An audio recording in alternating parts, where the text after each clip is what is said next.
Just going back to the polling power framework, and I don't know if you have like a story about BOXED.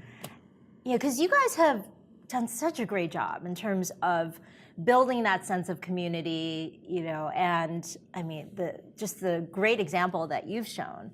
And clearly you care about your employees, paying for weddings and so forth.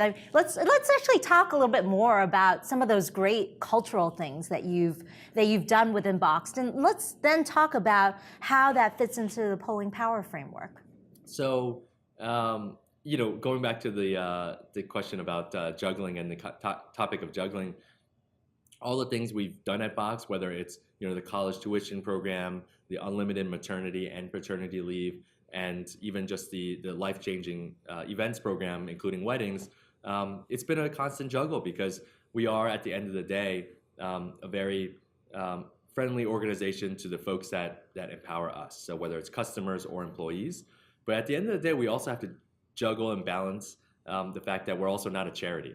Yes. And so it's a constant struggle, right? And so I wish we could help every person that's ever stepped foot within the office or fulfillment center. But at the end of the day, we're not a charity. And the unfortunate kind of outcome is that we can't help everyone. We try to do our best, and I think we've done a pretty decent job.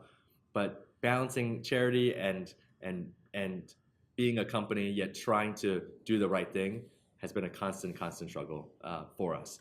But within the polling power framework, I would say the things that, if we had the management team here looking at the chart, they would be saying that inspiring on the polling side has been so important for us because,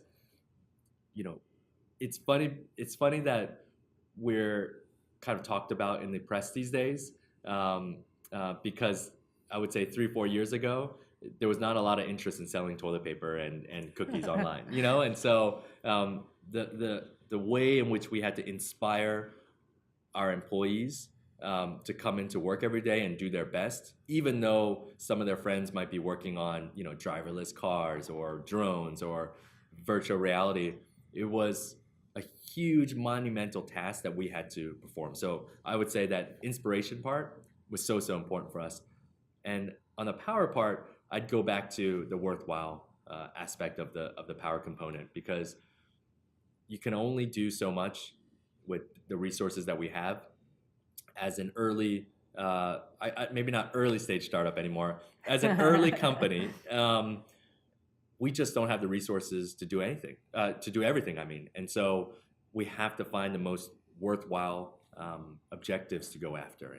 And that also is a really big struggle for us as well. Yeah, you got to meet those obligations, which is the O piece of the power. Yeah, or I just pull the covers over my head and I'm like, oh, delete the O, That would be nice sometimes, right? And give me more R, more resources.